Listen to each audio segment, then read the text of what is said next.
உண்மை பேசுபவருக்கே கடைசியில் வெற்றி கிடைக்கும். வணக்கம் அண்ட் வெல்கம் டு கதைச்சாரல். ஒரு ஊரில் மகாராஜா ஒருத்தர் இருந்தார். அவர் தன்னோட நாட்டு மக்களை ரொம்ப நல்ல வழியில் நடத்திட்டு இருந்தார். எல்லார்கிட்டையும் அன்பாகவும் ரொம்ப பாசமாகவும் பழகுவார். அந்த ராஜாவுக்கும் வயசாச்சுது. அதனால தனக்கு அப்புறம் அந்த அரண்மனையை ஆள்றதுக்கு ஒரு இளவரசன் தேவைன்னு நினைச்சாரு. அவருக்கு மகன் இல்லாதனால தன்னோட நாட்டில் உள்ள ஏதாவது ஒரு இளைஞனை தன்னோட நாட்டுக்கு இளவரசனா தேர்ந்தெடுக்க முடிவு செஞ்சாரு. ஒரு நாள் அவர் அந்த நாட்டில் உள்ள எல்லா இளைஞர்களையும் தன்னோட அரண்மனைக்கு வரவழைச்சாரு. அவங்க எல்லார்கிட்டையும் சொன்னது என்னன்னா, எனக்கு வயசாகிட்டே இருக்குது, எனக்கு அப்புறம் அந்த நாட்டை ஆள எனக்கு மகன் இல்லாதனால நான் உங்களில் ஒருத்தங்களை இந்த நாட்டுக்கு இளவரசனா தேர்ந்தெடுக்க போறேன். அவங்க எல்லாருமே ரொம்ப சந்தோஷப்பட்டாங்க. அப்போ மகாராஜா அவங்க ஒவ்வொருவருக்கும் ஒரு விதையை கொடுத்துட்டு சொன்னாங்க, என்னன்னா, இந்த விதையை யார் ரொம்ப பெரிய செடியா முளைக்க வச்சு 1 மாசத்துக்குள்ள கொண்டு வர போறீங்களோ அவங்க தான் இந்த நாட்டை ஆளக்கூடிய இளவரசன் ஆவாங்கன்னு. அப்போ அங்க வந்த இளைஞர்கள் எல்லாருமே ஒவ்வொரு விதையை பெற்றுக்கொண்டு தங்களோட வீட்டுக்கு திரும்பினாங்க.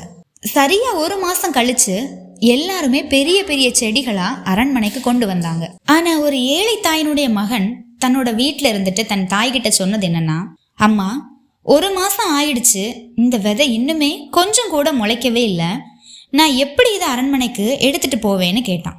அதுக்கு அந்த தாய் சொன்னாங்க, பரவாயில்ல மகனே, இவ்வளவு நாள் நீ கஷ்டப்பட்டு அதை வளர்த்தெடுக்க முயற்சி செஞ்ச, நீ மகாராஜா கிட்ட போய் என்னால் அந்த செடியை வளர்க்க வைக்க முடியலன்னு சொல்லுன்னு.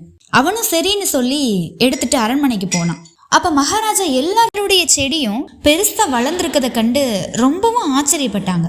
இந்த ஏழை தாயினுடைய மகன்கிட்ட உன்னோட செடி எங்கன்னு கேட்டதும் அதுக்கு அந்த மகன் சொன்னது என்னன்னா, மகாராஜா, நான் ரொம்ப முயற்சி பண்ணேன், ஆனா என்னால் அந்த விதைய முளைக்க வைக்க முடியலன்னு.